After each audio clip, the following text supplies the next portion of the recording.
NBCTheAnswer.com. If you're looking for the latest news, insight into what it means, and the sharpest opinion, there's only one station in Chicago where you can turn, and it's this one. We're AM 560, The Answer.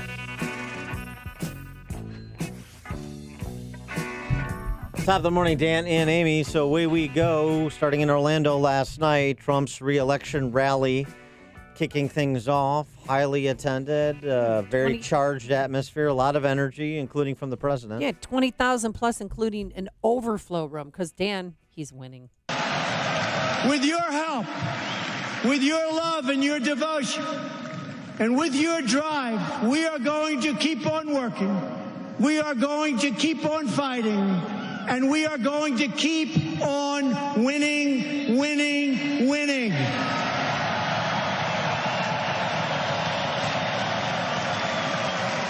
We are one movement, one people, one family, and one glorious nation under God. And together, we will make America wealthy again. We will make America strong again. We will make America safe again. And we will make America great again. Thank you, Orlando. Thank you, Florida. All right, and he also had some words for China, talking about China taking us for suckers previously. But the question is, are we being suckered by China, continuing this tariff war that's not limited to China either, by the way? This week, India slapping retaliatory tariffs up to 120% on 28 U.S. goods, totaling about $250,000. Not a huge number, but still. It includes lentils. And that's what really upsets you. Okay. It's lentil season. Lentil season, sure.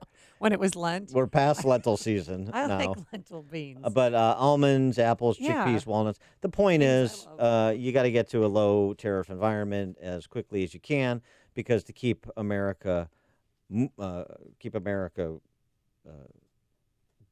great again. Or keep America great. Yeah. That's why I saw those signs last night. Right. Keeping America great again means keeping America growing, doesn't it? For more on this, we're pleased to be joined by Steve Morse, a Wall Street Journal columnist and economist. The book, Trumponomics, Inside the America First Plan to Revive Our Economy. Steve, thanks for joining us. Hi, guys. Good morning. Morning. So what about the president? You know, I was at the grocery store yesterday, and I bought some lentils, and I couldn't understand why they were so expensive. Yeah, now you know. Now you're in on my joke. I made a mistake, okay? Yeah. I said it was lentil season, like lentil beans. So what about Trump's the part of his speech last night that focused on economics and growth, Steve? Yeah. So, look, this is not a complicated reelection campaign, in my opinion. If the economy stays, as strong as it's been for the last 2 years, Trump will win, in my opinion, a pretty strong reelection. Maybe not a landslide, not like Reagan had in 1984, but he'll win every state that he won and probably pick up a few. If the economy stays strong, if the economy falters, we fall into recession, he's in big trouble. I've been looking at the polling, going back from when Donald Trump, won in 2016, but also, up to the last couple of weeks. I have looked at some of that.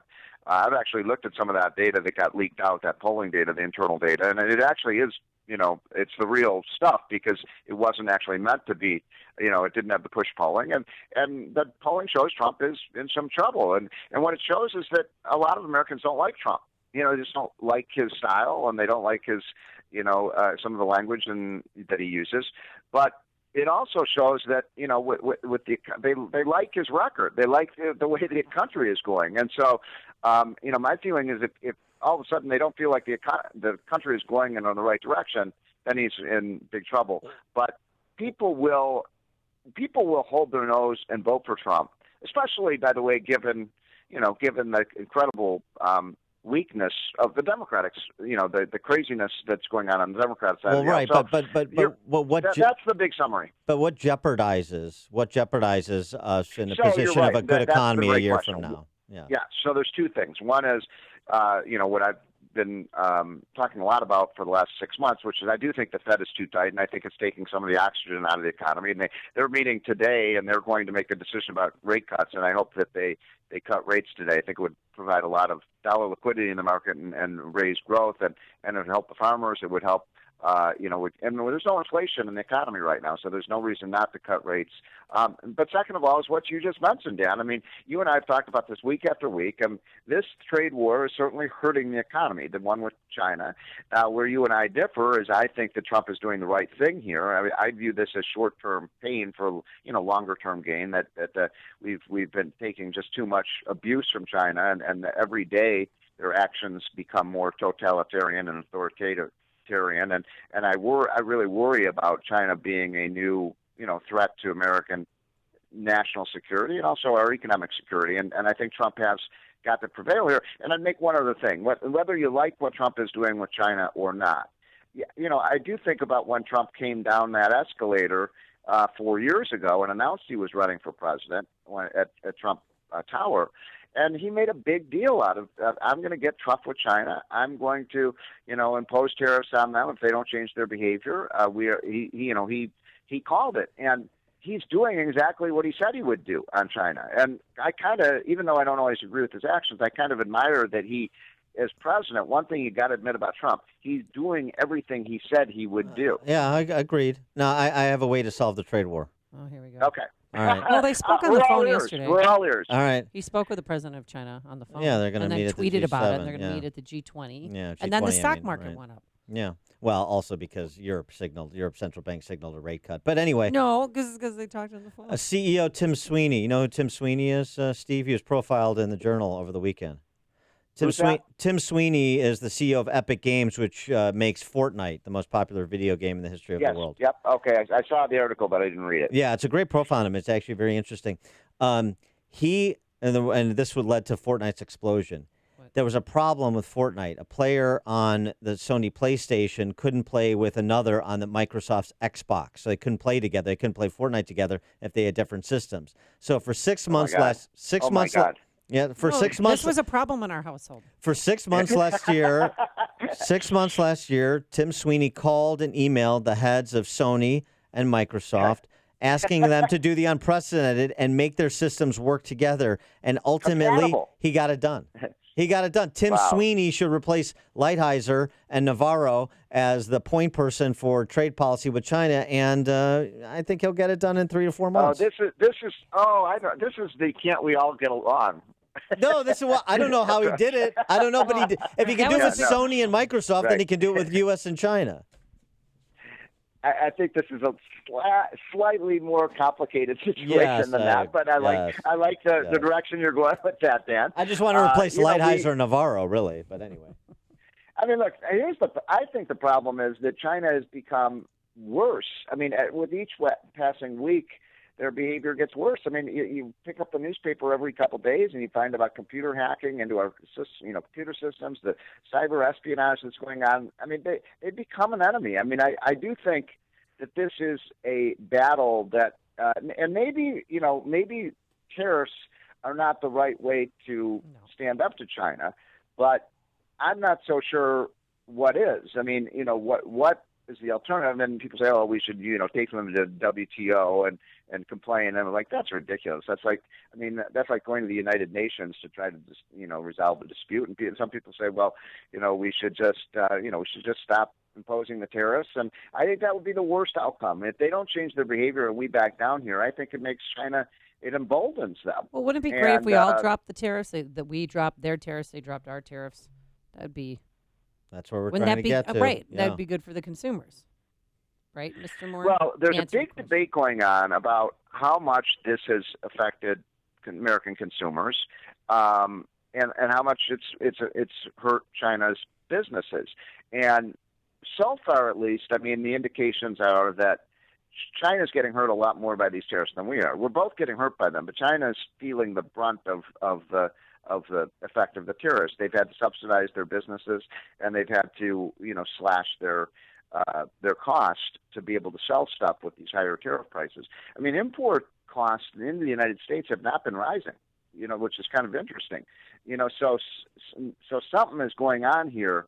And what really frustrates me is there haven't been enough articles about what's going on with the China economy. There was a pretty good article in the Wall Street Journal over the weekend that their economy is really in some desperate shape right now. There's a lot of people who've been laid off. The factories and warehouses are full of stuff they can't sell, and they're getting a little bit desperate. So, we'll see whether this drives them to the bargaining table. But pivoting this back to politics, Dan, I think you've got a point that Trump needs to get this thing resolved, before the end of the year, if he's going to have this healthy, booming economy that he's been bragging about, because I think it will knock off some of our growth. And I don't think it's going to swing us into recession, but we're not going to have the 3 to 4% growth that if Trump can deliver, he's home free. Yeah, and the other thing too is just the way we talk about this a little bit. This globalist language, the use of the word globalist in place of an actual argument. There's a lot of U.S. based companies who have significant foreign assets, foreign sales, foreign employees. Yep. Some in the top 100 that are more than 50% of their operations. So before you start trashing multinational corporations, know that Ford Motor Company has a third of its assets overseas. That has 40% of its sales. But our side, the pro-Trump side, and I know we're trying to get to free trade, and I believe Larry Kudlow and all that. But the way we talk about this is to some extent, some of us is very dismissive of the impact because it doesn't really appreciate just how much foreign action U.S. companies have. It's a very fair point, And look, Donald Trump is not like you or me. He's not a conventional free trade Republican. He does believe that the trade deficit is a problem, and so on. You and I don't, and I differ on that, although I do think that he's right about the security threats. But may I, before we end this interview, pivot for a minute and tell you that, do you know where I will be this afternoon? No, but you're going to tell us. I don't know where you'll be this afternoon. But we want to know. You don't know what's going on. Come on, it's the most important thing that's going on in America today. Oh, you're going to Cub Sox. What? Cub Sox. I will be over at the Oval Office at 4:30 p.m. when my dearest friend, who is a huge advocate of free trade and lower taxes, and the godfather of supply-side economics, Arthur Laffer, will be awarded by President Trump the Presidential Medal of Freedom. Awesome. Which is going to be so cool. I'm just, busting with excitement over that. And, it's well-deserved. And, in a perfect world, think about this, guys. In a perfect world, we don't live in a perfect world, but if we did, Arthur Laffer would have long ago been awarded the Nobel Prize in economics. After all, did you know Paul Krugman has a yes, unfortunately I do. Paul yes. Krugman's been wrong on everything, so he's not probably going to ever get the Nobel Prize because he's way too conservative. But this is a nice award for him because I would argue, and I want what you guys think. I think there's been no economist over the last 30 years since Milton Friedman that has had more of an impact on not just America but the world economy than the great Arthur Laffer. Yeah, I think that's arguable. I think that's a good argument to make out. Art Laffer's great. Give him our regards here. He spoke at a Fund for American Studies dinner that I emceed a while back, and he couldn't have been more delightful. And he's still as sharp as ever and as funny as ever. Mm-hmm. He's the three of you together, you, Kudlow, and Laffer, we could solve a lot of these problems. But no, that's great for our Laffer. That's great. Yeah, it's going to be a nice occasion. And I wish you guys were here. We're having a big blowout, gay lot celebration tonight over at the Hay Adams Hotel. And I don't know if you guys can fly in. You get on a plane and come on over. It's going to be. Wow. And by the way, you left out Steve Forbes. He's going to, he'll be there, and the Vice President's coming. It's going to be kind of a nice thing. But it's great when people on our side, look, Laffer has been the Pied Piper for lower tax rates around the world. Yes. And he's finally getting the recognition that he deserves. Why don't you, since Pence is going to be there, why don't you borrow Air Force Two? You, Laffer, come out, and Amy will get you tickets to Cub Sox tonight. Oh, is that tonight, Cub Sox? Cub Sox, yeah, Game 2 tonight. Who do you root for? I root for baseball. I'm by baseball. I root for the Sox, and they won Game 1. Amy, you're so diplomatic. I Come know, on. right? Are you Cubs or Sox? Well, I've lived in Wrigleyville for 18 years, but now I find myself wanting to run all the fans over in the street because they just walk aimlessly in front of your cars. But no, if I have to, I'd say Cubs. All right, Okay. Steve Moore. Enjoy the Art Laffer celebration. Yes, Steve Moore, thanks so much for congratulations. joining us. Appreciate it. All right, now tell the president what you said about the trade stuff. I'll give him your suggestion. Please do so. And his cell phone number because he wants to play golf with him. Okay, see ya. Have a great day. Take care. Thanks. And he joined us on our turnkey.pro answer line. The stories you need to know to start your day. This is Chicago's Morning Answer on AM 560.